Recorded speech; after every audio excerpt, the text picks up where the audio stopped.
Para você, qual é o futuro deste país? Um futuro próspero do Brasil. Eu acredito muito no país. Eu acho que tem que ter mais igualdade social. Vai demorar, mas a gente ainda vai chegar onde nós desejamos. Nesse programa, vamos falar do futuro do eterno país do futuro. O que falta para o Brasil cair na real e conseguir transformar pelo menos o presente? Que armadilhas estão preparadas no nosso caminho? Muitas perguntas para poucas respostas. Na estrada para o primeiro mundo, um atalho seguro, o da educação, só traz incertezas por enquanto. O que esperar das próximas gerações de brasileiros? Vamos ver o papel que vai nos caber no futuro.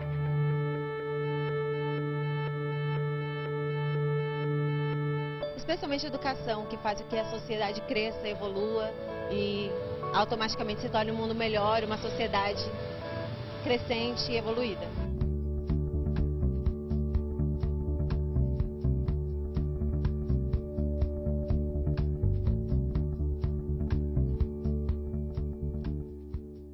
O que deve ser mudado na formação dos educadores para o Brasil ter um futuro melhor? Basicamente, aprender a dar aula.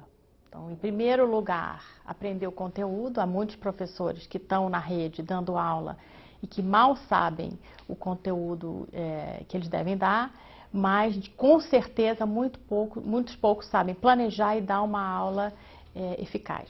Mas como é que faz isso? Transmitir conteúdo, transmitir didática? Como faz? Primeiro que não é transmitir. Hoje em dia, cada vez mais está claro que é fazer o aluno pensar e fazer o aluno viver as proposições, por exemplo. Então, se você quer que o aluno localize uma informação no texto, então você pode perguntar, por exemplo, do Chapeuzinho Vermelho, qual é a cor do chapéu da Chapeuzinho Vermelho, ou do gorro da Chapeuzinho Vermelho. Isso é um tipo de proposição fácil que todo mundo sabe fazer. Mas, por exemplo, você fazer uma pergunta sobre como é que você vê no texto, que elementos do texto mostram a maldade do lobo mau, isso é bem mais complexo. Então, saber fazer isso adequado à série e aumentando a dificuldade, parece que é a principal dificuldade dos professores, já uma vez que eles não aprendem isso na faculdade. Se eu tivesse estudado, estaria bem melhor. A minha parte eu já faço. Com relação a tudo, voto consciente, cuidar da sustentabilidade, só que não adianta uma pessoa fazer, né? Totalmente otimista, porque eu acho que hoje está tudo muito mais fácil. As pessoas estudarem, conseguir emprego, eu acho que está mais fácil.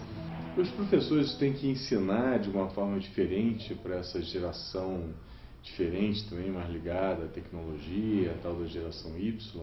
Tem que ser um ensino diferente? Não, eu não acredito muito nisso, não. Eu acho que o grande problema do relacionamento do professor e aluno, e tem a ver um pouco com as gerações mais novas, mas também com alunos que vêm de famílias pobres e não trazem de casa essa vivência, esse comportamento escolar, é você ter proposições interessantes para os alunos, que tenham a ver com essa transmissão de conhecimento que quer se fazer de uma geração para outra, e aí você fazer com que o aluno se sinta bem com isso. Porque se o aluno está no fundo da sala e não está entendendo, por exemplo, o vocabulário que o professor está falando aqui na frente, em cima de uma leitura que seja, ele vai detestar a atividade e não vai querer participar, ou talvez atrapalhe a aula.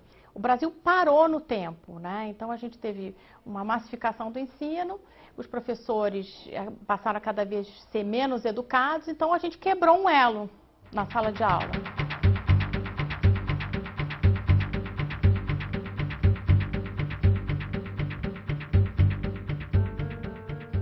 Na sua opinião, a nossa área intelectual não está atrasada. O problema é que a gente não tem acesso aos materiais que outros países desenvolvidos têm. É isso. Não acha que a nossa área intelectual deveria ser um pouco mais avançada? Eu acho que nós temos que investir muito mais em ciência e tecnologia. Eu acho que o povo brasileiro é um povo extremamente inteligente. Criativo. Muito criativo. Tem muito jogo de cintura, que é muito importante para ser um bom pesquisador, né? Mas nós temos uma dificuldade enorme de competir na velocidade, né? Porque hoje você tem uma velocidade enorme em todas as áreas tecnológicas. E principalmente para quem trabalha nessa área biológica, onde a gente depende de material importado para tudo.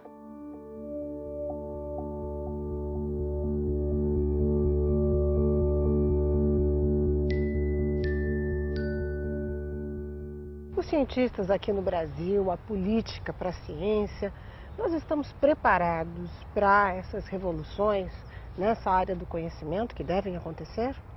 Veja, nos últimos 50 anos, houve um avanço notável na ciência brasileira, principalmente na física, em outras áreas também, mas eu falo da física porque é a parte que eu conheço mais. Biologia também teve um avanço notável, mas na física houve um avanço tão grande que nós já temos grupos que têm qualidade internacional reconhecida em várias áreas, em vários setores, em vários institutos e em algumas universidades brasileiras. Então, na verdade, nós estamos realmente preparados e nos últimos anos os governos têm apoiado a pesquisa, porque é importante lembrar que o Brasil precisa de tecnologias avançadas, ninguém duvida disso. Mas se a gente não fizer um investimento em ciência fundamental, porque o que é tecnologia hoje, que se pode usar, foi ciência fundamental há pouco tempo atrás. E se a gente não fizer um avanço em ciência fundamental, daqui a 10 anos, a tecnologia nova que está sendo investigada em outros países, nós vamos comprar de novo e vamos ficar sempre atrás. Então, as duas coisas devem correr paralela.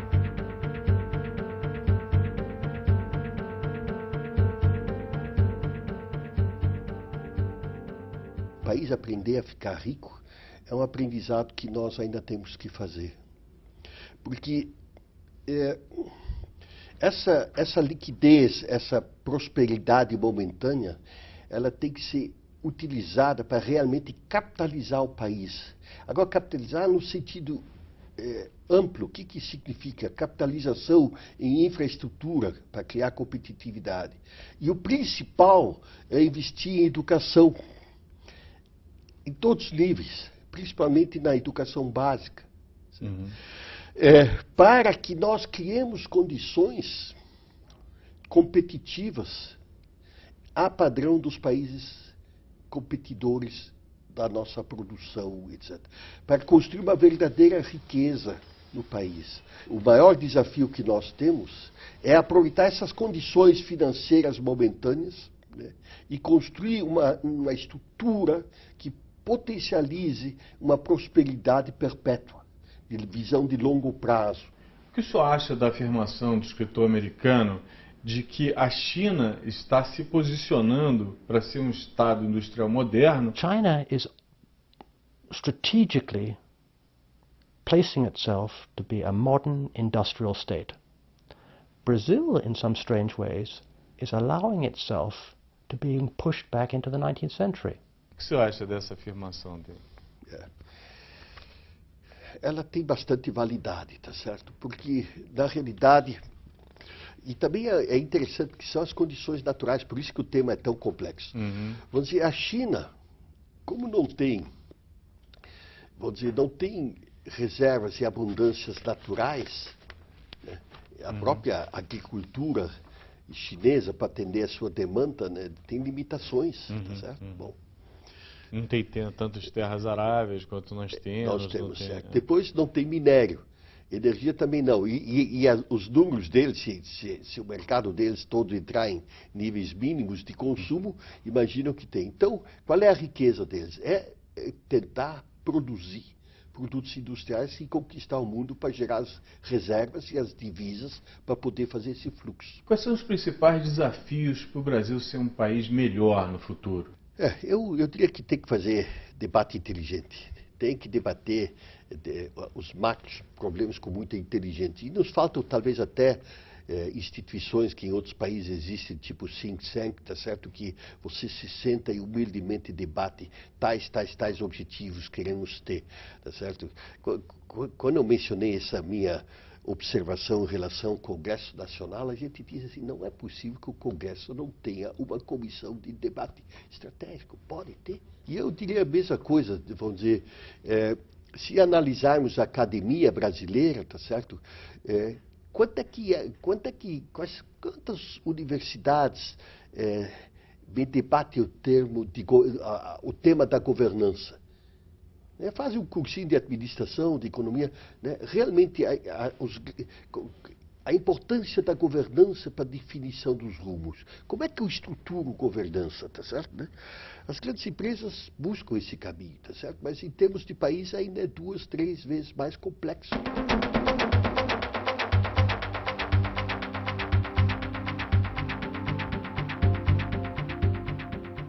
Qual é o papel do Brasil? Como é que está o Brasil em termos de energia para o futuro? Olha, curiosamente o Brasil, quer dizer, ele vem de uma situação energética dos anos 70, eu diria complicada, uma situação nos anos 80 não tão complicada, 90 não tão complicada, e de fato a gente chega agora, em 2011, numa situação absolutamente confortável. Provavelmente o Brasil é o país do mundo com situação energética mais confortável. Por quê? Se essa transição para o futuro dependerá, e eu acho que dependerá, dos combustíveis convencionais como o petróleo, o Brasil tem muito petróleo. Então, o petróleo brasileiro também o ajudará a fazer a transição para um mundo sem petróleo. E ao mesmo tempo tem vento, tem sol. E além disso, do ponto de vista de fonte renovável de energia, o Brasil ele tem, vamos dizer, um potencial como ninguém. Quer dizer, nós ainda temos, quer dizer, a gente hoje, grosso modo, 90% da nossa energia elétrica vem de hidrelétricas. E ainda assim a gente apenas utiliza 1/3 do nosso potencial hidrelétrico. Claro que não é razoável imaginar que a gente vai explorar a totalidade do nosso potencial, dado o próprio impacto ambiental que também a hidroeletricidade tem. Mas ainda há bons aproveitamentos a serem feitos. O potencial eólico brasileiro é enorme. Quer dizer, a gente hoje utiliza muito pouca energia eólica e há um potencial enorme no Brasil, muito fortemente, inclusive, concentrado no Nordeste brasileiro, que é a região hoje, talvez, com mais dificuldade de suprir a sua energia. Se a gente entrar, então, para o mar, quer dizer, o que a gente chama de geração eólica offshore, o potencial é enorme. Então, o Brasil, situação muito confortável na parte eólica também. Energia solar. Também o Brasil é um país extremamente bem aquinhoado com recursos solares. Então também a gente tem um potencial enorme na área solar. Então eu diria que se há uma área onde a gente pode se tranquilizar e tirar bom proveito, é na área de energia. Ou seja, de tornar a nossa matriz cada vez mais renovável e se desenvolver em cima desse novo padrão de matriz renovável. Hoje, de fato, os países do mundo que puxam as emissões e, como tal, ameaçam a questão ambiental no mundo, são os países de desenvolvimento em rápido crescimento. É a Índia, é o Brasil, é a China, é a África do Sul. E aí que fica o complicado dessa história, quer dizer, como você convencer, mas deve, esses países que talvez eles vão ter que ter um padrão de desenvolvimento que não imita, que não repita a trajetória dos países desenvolvidos.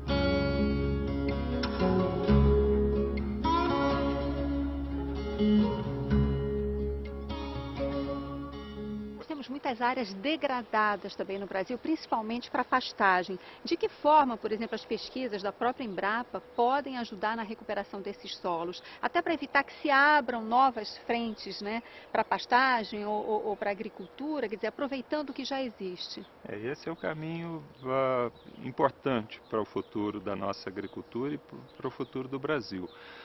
Nos anos 70 e 80, né, nós tínhamos políticas públicas que estimularam a interiorização do desenvolvimento, então muitas áreas foram abertas, muitas áreas de pastagens foram formadas. Ao longo dos anos, muitas dessas áreas foram gradualmente se degradando. Então, o caminho agora é buscar uma intensificação do uso dessas áreas, né? Levando tecnologia, levando a produção agrícola, a produção de grãos. Como pesquisador, você diria que esse é o maior desafio para os pesquisadores da Embrapa nesse momento? Quer dizer, ajudar o Brasil a ter uma agropecuária de baixo carbono? Esse é um dos grandes desafios para o futuro da agricultura, não só da agricultura brasileira, mas da agricultura em todo o mundo, né? Ajudar a agricultura a incorporar novas tecnologias e novos métodos, né? Que ajudem a distanciar a agricultura dessa lógica da energia fóssil, né? Buscando alternativas como a fixação biológica de nitrogênio, insumos alternativos, métodos de manejo, né, que nos permitam ao invés de emitir carbono, fixar e manter o carbono no solo, né? Plantas mais eficientes, né? Que possam ser cultivadas com uma menor quantidade, por exemplo, de água.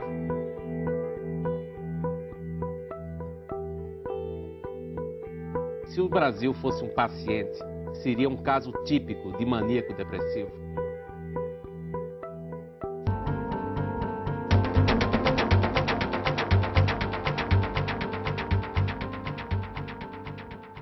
O Brasil alterna momentos de euforia e depressão. Se o Brasil fosse um paciente, seria um caso típico de maníaco depressivo.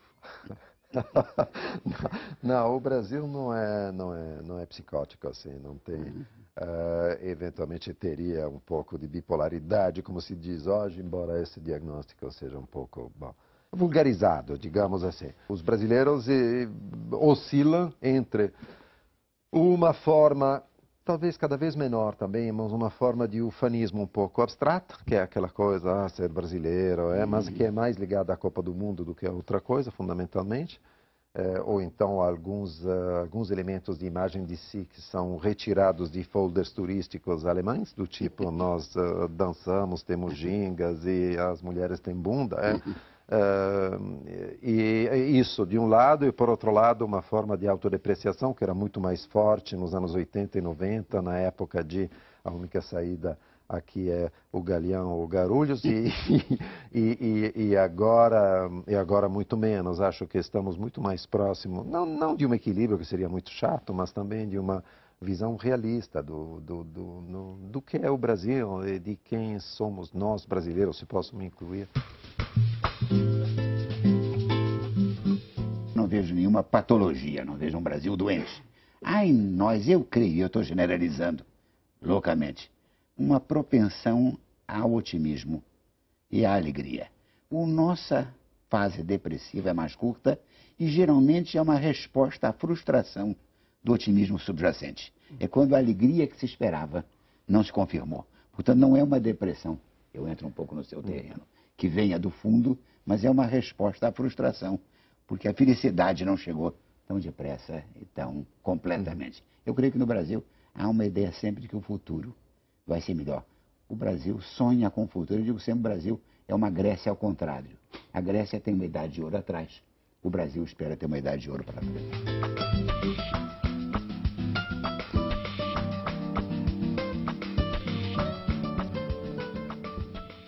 Brasileiros como norte-americanos, embora de maneira diferente, mas todos são filhos de um sonho, né? Estamos aqui por causa de um sonho de alguém, o nosso, dos nossos pais, avós, tataravós, que seja, mas estamos aqui por causa de um sonho ou de um pesadelo, no caso dos escravos, que foram trazidos à força, mas cada um desceu nesse litoral, por assim dizer, com a esperança de uma vida melhor. O historiador Evaldo Cabral de Mello diz que essa obsessão com a identidade nacional é típica de países atrasados, porque ninguém discute qual é a identidade nacional da Suíça, por exemplo. O senhor acha que no futuro essa questão vai ser descartada no Brasil? Os países que já definiram a sua formação, a sua identidade, o seu destino, não costumam ficar olhando para o próprio umbigo, imaginando o que eles são. Eu nunca vi um jantar em Estocolmo um bando de suecos preocupados com o que é a Suécia. Quer dizer, a Suécia é. No caso do Brasil, nós vamos ser, volto eu à minha ideia que o Brasil é um país engajado e obsessionado pelo futuro. O Brasil, o projeto brasileiro virá, não é. Então, nesse processo de definição, o Evaldo tem razão. Um país realizado não tem já é. Mas eu creio que no momento nós temos uma ideia de que o Brasil virá a ser. É um processo de construção, de projeção. A ideia de que nós tínhamos é que o Brasil não tinha ainda realizado, nem de longe, o seu potencial. Isso é parte do imaginário brasileiro. Eu não conheço nenhum brasileiro que considere o Brasil um projeto fechado, realizado. Sempre essa ideia de projetar para o futuro, como eu disse, uma idade de ouro. A Grécia ao contrário.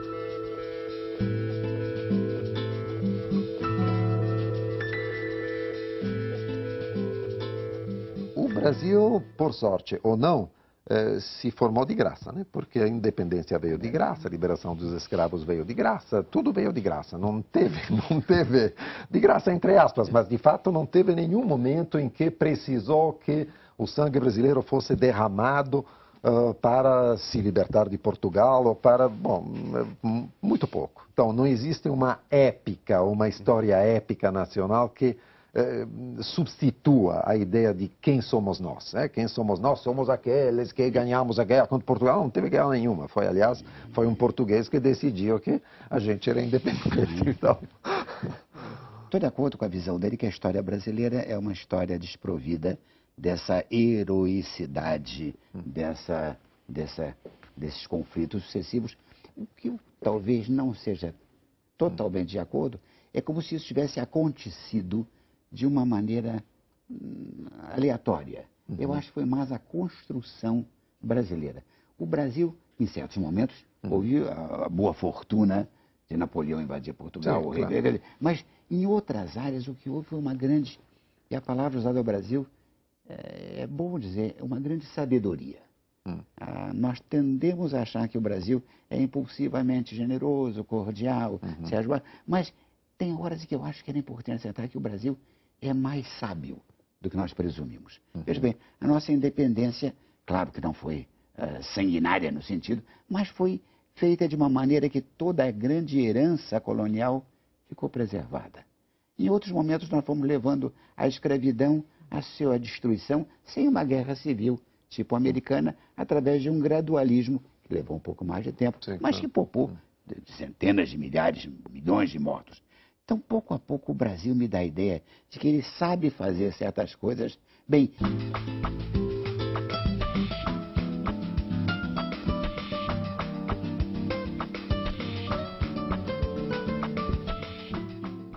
Na França, por exemplo, toda a conversa leva, geralmente, numa noite de inteligência, à discussão. No Brasil, uma noite geralmente leva à música. Os brasileiros transitam da palavra em direção à música. Quer dizer, é como se na música nós encontrássemos, que é a expressão mais brasileira, toda noite brasileira já termina, musicalmente. É que nós encontramos na música aquele tipo de harmonia que é parte da nossa natureza e do nosso temperamento. Então, eu toquei o tambor brasileiro com um pouco de emoção demais, mas eu acho que o Brasil já tem uma contribuição dada para a construção do mundo que vem. O mundo que vem terá de ter um pouco a cara do Brasil, tolerante racialmente, aberto a variedades culturais, a bom relacionamento com seus vizinhos. Ou o mundo fica mais parecido com o Brasil, ou o mundo vai ter grandes dificuldades no futuro.